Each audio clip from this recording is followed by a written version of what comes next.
Sejak kecil lagi, aku bercita-cita untuk mengembara dan melihat dunia ini.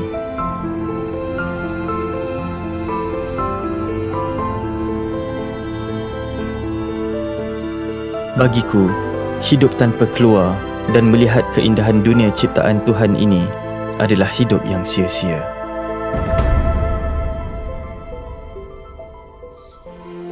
Dan apabila aku menjadi seorang dewasa, aku merealisasikan impianku sejak kecil itu. Aku berjaya mengumpulkan kekuatan untuk meninggalkan segala-galanya, keluar dari rutin dan keselesaan hidupku dan hidup sebagai seorang pengembara. Berseorangan tanpa ditemani sesiapa. Aku hidup di jalanan, mencari pengalaman hidup dan melihat dunia ini daripada pandangan seorang pengembara. Kali ini, aku merentas ke dunia Arktik untuk melihat sendiri fenomena alam yang terjadi cuma di sana.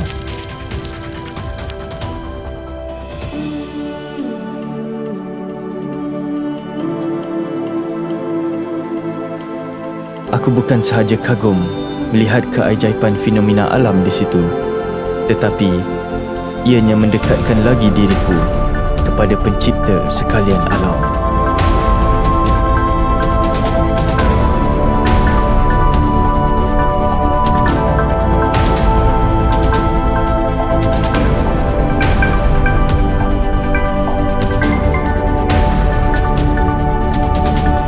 Dengan basikal, aku menjelajah.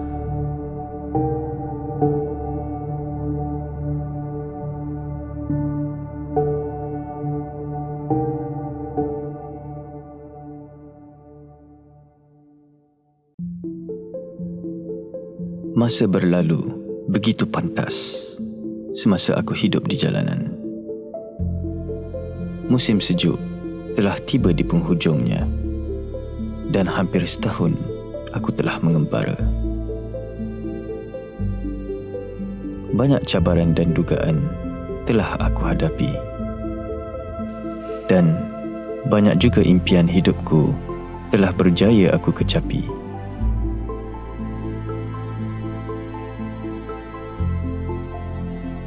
Aku mula mengayuh ke arah selatan. Perlahan-lahan meninggalkan bumi Arktik ini.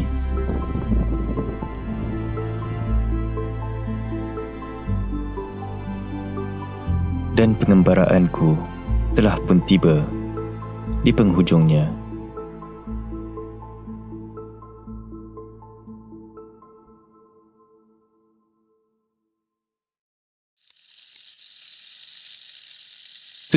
April 2013.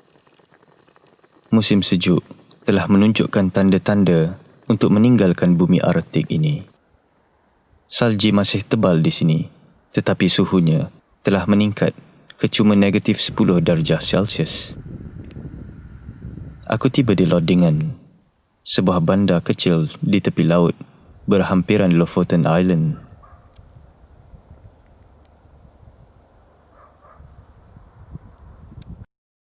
Sekali lagi aku bernasib baik kerana aku dipelawa untuk tinggal secara percuma di hotel di sini. Pemilik hotel ini, Steiner, pernah beberapa kali melancong ke Malaysia dan Indonesia, dan beliau boleh bertutur sedikit dalam bahasa Melayu. Aku berasa lega kerana sekali lagi aku berpeluang untuk tinggal di sebuah hotel secara percuma dan aku diberi layanan yang begitu baik.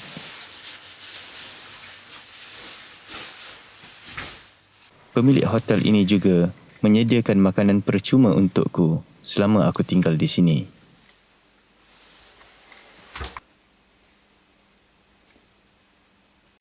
Sekali lagi, saya berasa amat-amat bertuah kerana dapat tidur di katil yang selesa, dapat mandi air panas dan saya diberi makanan percuma sepanjang saya di situ.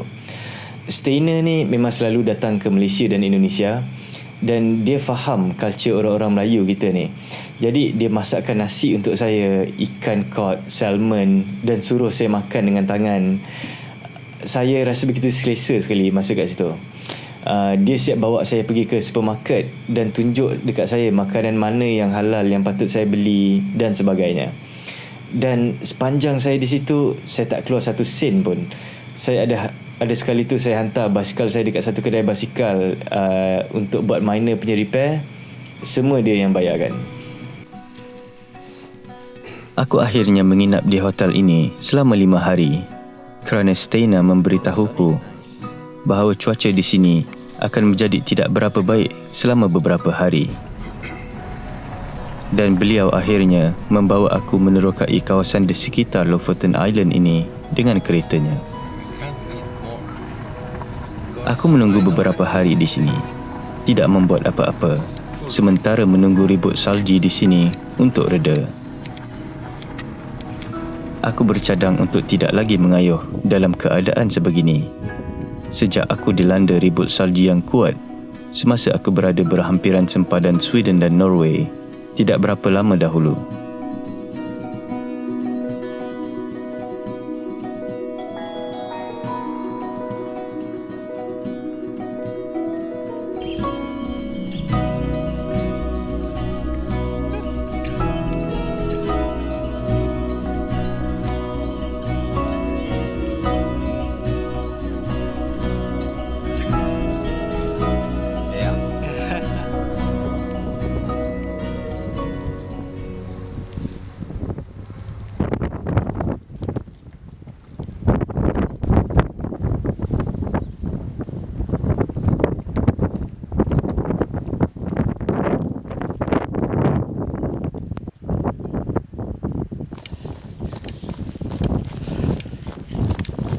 Aku menghadapi masalah untuk bernafas semasa dilanda ribut salji kerana anginnya yang terlalu kuat.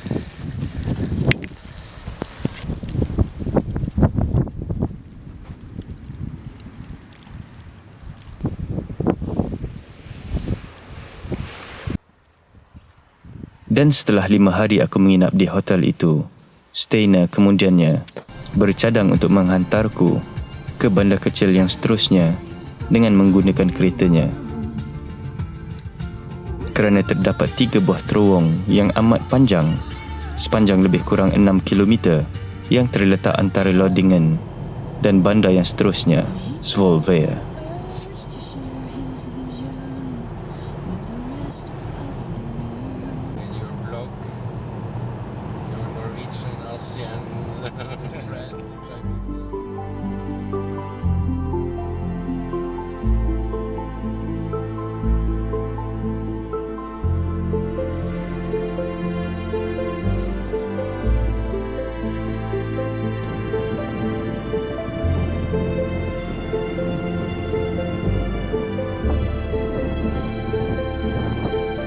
Penangkapan ikan, terutamanya ikan salmon, adalah sumber pendapatan utama di kawasan utara di Norway ini.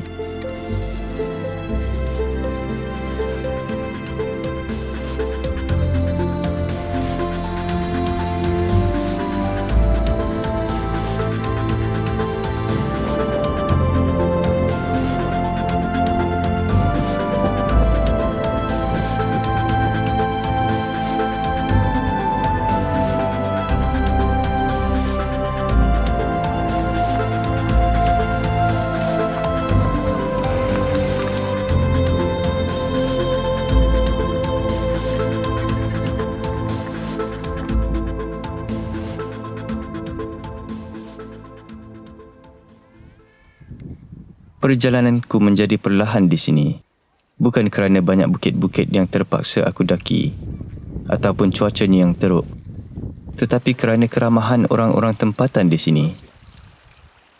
People who likes to be dirty anymore, so but I like this.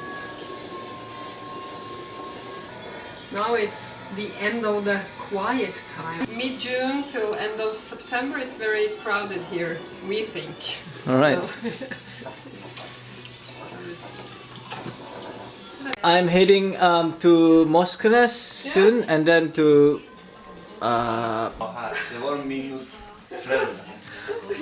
Really crazy. Do you have Cuma dalam masa beberapa hari aku tinggal sementara di sini, Hampir semua penduduk tempatan di sini telah mengenaliku. Sepanjang saya melalui kawasan Lofoten Island tu, saya memang tak pakai langsung kemah saya. Tiap-tiap malam saya akan tidur di rumah orang-orang tempatan di situ. Komuniti kampung-kampung nelayan dekat situ semuanya kecil-kecil. Jadi bila saya sampai di sesebuah kampung tu, semua orang kenal saya. Dan pernah sekali juga pada masa tu saya di-flower untuk kasih talk di sebuah sekolah di situ untuk berkongsi pengalaman saya mengembara dengan berbasikal semua tu. Dan lepas-lepas tu kampung-kampung nelayan yang dekat-dekat depan tu semua dah kenal saya. So selalunya bila saya mengayuh basikal tu, every time bila ada kereta lalu, diorang akan horn dekat saya, diorang akan slow down dan diorang akan jerit, "Hello, Malaysia."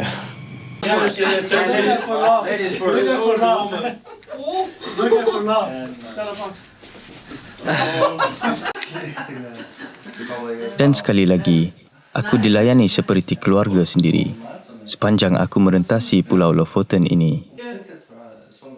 Oh, bones. Salji di sini mula menjadi basah, yang menandakan musim sejuk telah pun tiba di penghujungnya. Dan suhu semakin meningkat saban hari. Suhu di sini sekitar 0 darjah Celsius pada waktu siang, dan ia semakin meningkat setiap hari.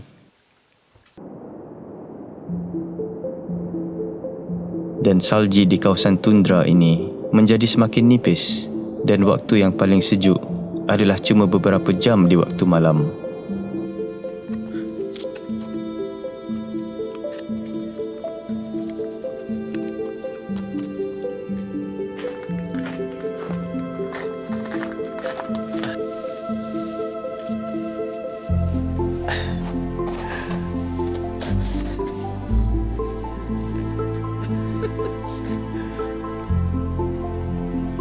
Aku menghabiskan masa lagi beberapa hari di Lofoten Island, perlahan-lahan menikmati keindahan di pulau ini.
Dan aku akhirnya sampai ke Moskenes, sebuah pelabuhan kecil di penghujung Lofoten Island, untuk mengambil sebuah feri untuk ke Buda, sebuah bandar di semenanjung Norway.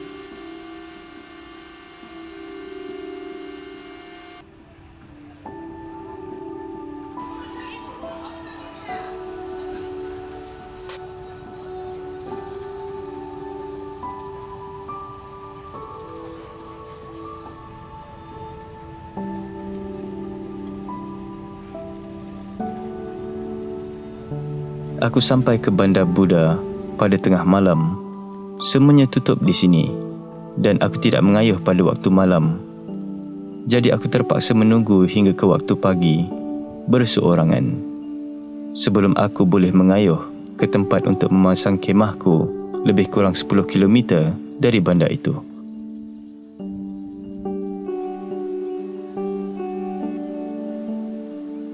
Sekali lagi, aku bernasib baik.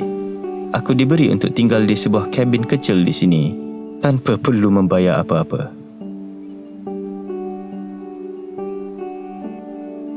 Satu sebab saya betul-betul bernasib baik adalah kerana saya berbasikal di tempat yang tak sepatutnya pada masa yang tak sepatutnya. Saya betul-betul menarik perhatian orang-orang tempatan di situ.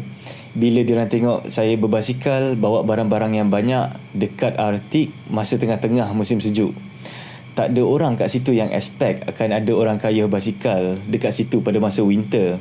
Dan diorang betul-betul terperanjat bila dia tengok tiba-tiba ada orang daripada Malaysia datang buat macam tu. Jadi diorang ajak saya tinggal dekat tempat diorang dan diorang baca saya punya blog semua. Tanya saya macam-macam. Ada yang siap nak datang ke Malaysia untuk melawat saya di Malaysia dan sebagainya.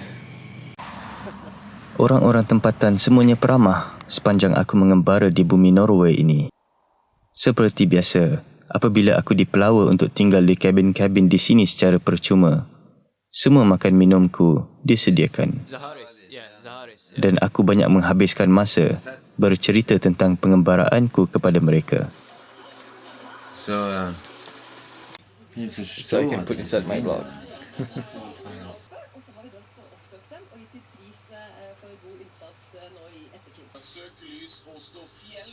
Det var nordlys, og mye nordlys her. Aurora borealis. Ja, det der går. Du husker ikke det at det var skrevet på bildet, selve? Så tenkte jeg, hvor far skal gå an å få gjort det, altså? Suhu di sini naik secara mendadak bermula pada minggu kedua pada bulan April. Saljinya masih agak tebal, tetapi perlahan-lahan ia menjadi cair.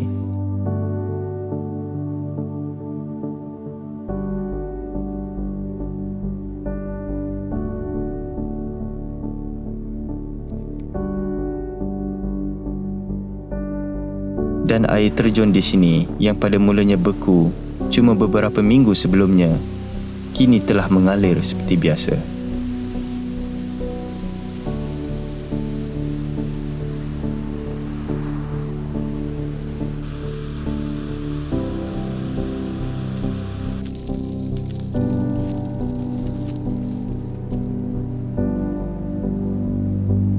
Dan buat pertama kalinya dalam masa beberapa bulan, aku akhirnya dapat memasang kemahku di atas rumput.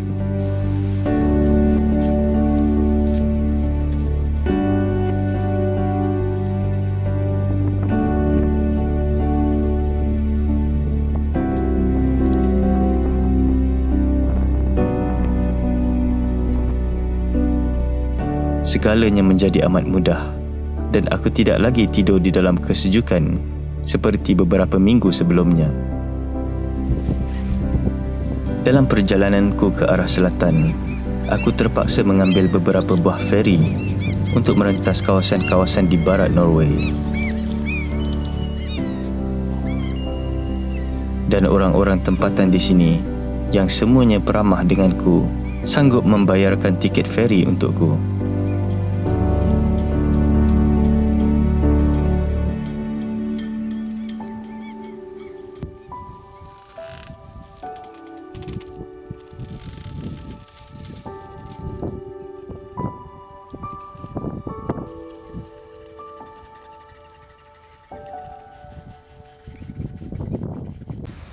Aku menghabiskan masa cuma lagi 2 minggu menerokai kawasan di bahagian barat Norway kerana kesuntukan masa.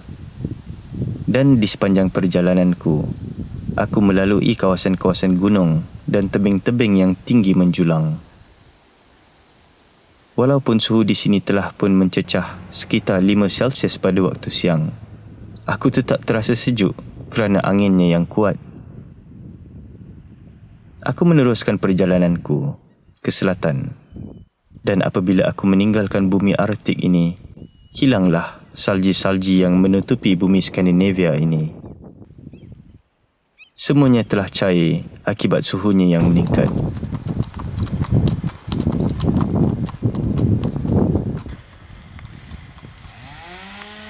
Dan aku akhirnya tiba di Trondheim, sebuah bandar yang agak besar di barat Norway. Dan di situlah aku menamatkan pengembaraanku. Aku tidak lagi merasa kesejukan di sini dan aku tidak lagi perlu untuk memakai pakaian yang tebal. Aku singgah sementara di rumah rakanku, Eric, yang memang berasal dari Trondheim.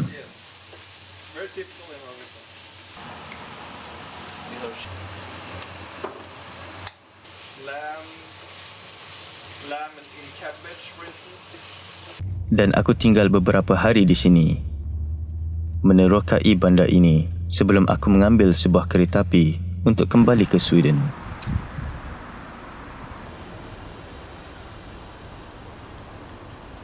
Dalam perjalananku, aku melalui kawasan hutan di Sweden yang suasananya begitu lain sekali berbanding semasa aku merentasi kawasan ini dengan basikalku beberapa bulan sebelumnya. Sungai-sungai dan tasik-tasik di sini yang pada awalnya beku, kini telah berubah menjadi seperti biasa. Aku terasa seperti aku merentas ke sebuah negara yang lain.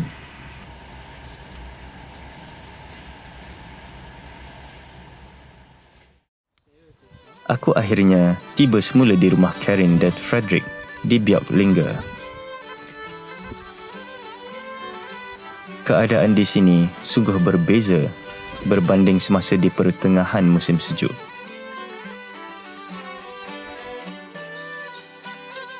Sekali lagi, aku merasa selesa bersama mereka dan aku berasa seperti aku berada di rumahku sendiri. It's almost summer.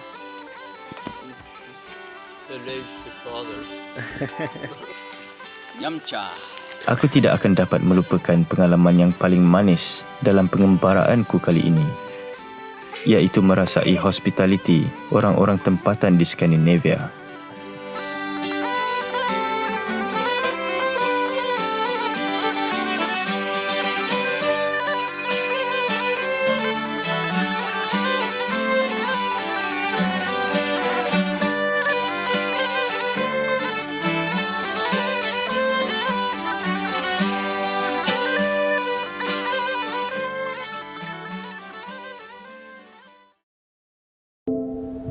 Mei 2013.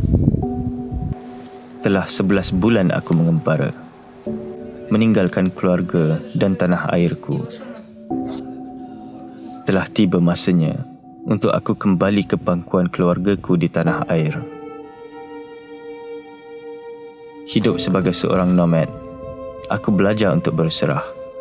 Aku belajar untuk menerima segala apa yang berlaku dengan hati yang terbuka, yang baik ataupun yang buruk. Banyak pengalaman pahit dan manis yang telah aku lalui semasa aku hidup di jalanan. Pengalaman inilah yang banyak mendewasakan diriku. Pengalaman adalah sesuatu yang amat berharga bagiku. Aku akan sentiasa mencari pengalaman. Aku akan sentiasa mengembara. Inilah hidupku. Hidupku seorang nomad.